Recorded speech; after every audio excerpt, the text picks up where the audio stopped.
Okey, kita tengok soalan yang kedua. Okey, graf menunjukkan jarak dan masa larian bagi Encik Rashid dari rumah. Okey, dari rumah ke taman permainan dan balik semula ke rumahnya. Okey, so kat sini graf ni ada pergi dan balik lah. Okey, so dari rumah ke taman permainan dan dia balik semula ke rumah. Okey, ini maksud graf dia. Okey, hitung beza laju larian Encik Rashid. Okey, maksudnya kamu kena cari laju pergi dan laju balik. Kemudian kita cari perbezaan laju bagi kedua-duanya. Okey, so kita kira laju pergi dulu. Okey, so kamu tengok unit ialah kilometer per jam, tetapi dalam graf minit. Jadi kamu kena tukarkan dia kepada dalam jam. Okey, so laju pergi maksudnya jumlah jarak bagi dengan jumlah masa. Okey, jarak yang dilalui semasa pergi ialah 2 km bahagi dengan 20 minit. Okey, 20 minit itu dalam minit. So kita nak tukar kepada jam, kita bahagi dengan 60 lah. Okey, itu kepada kilometer dan jam. Jadi yang ni kita akan dapat 6 km per jam. Okey, kemudian laju balik. So laju balik dia dari taman ke rumah sama juga jumlah jaraknya 2 km 2 km. So 2 km pergi, 2 km balik. So untuk balik 2 bahagi dengan okey, so yang ni tempoh masa dia lah. Tempoh masa dia balik dari 50. So 50 tolak 20. Okey. Masa awal ialah 20, masa akhir ialah 50. Okey, kita tukar kepada 60, jadi kita bahagi dengan 60. Kita tukar kepada jam Jadi yang ini kamu akan dapat, so kita kira. Okey, 2 bahagi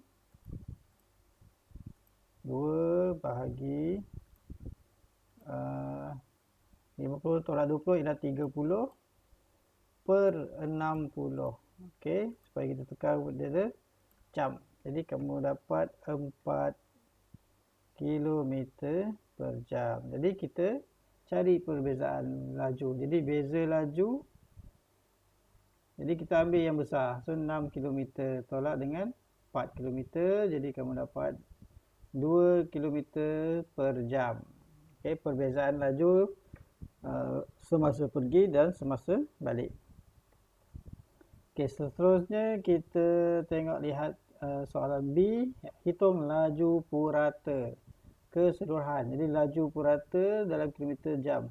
Okay, so laju purata ialah jumlah jarak. Jumlah jarak bahagi dengan jumlah masa keseluruhan. Okay, so jumlah jarak. So yang ni dia pergi 2 km, balik 2 km juga. Jadi jumlahnya 2 tambah 2 km.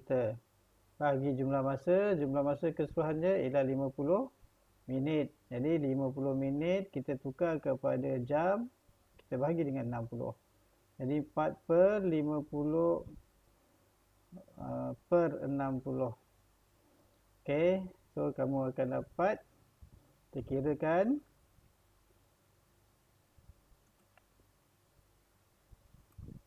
Okey, 4 bahagi kurungan 50 per 60.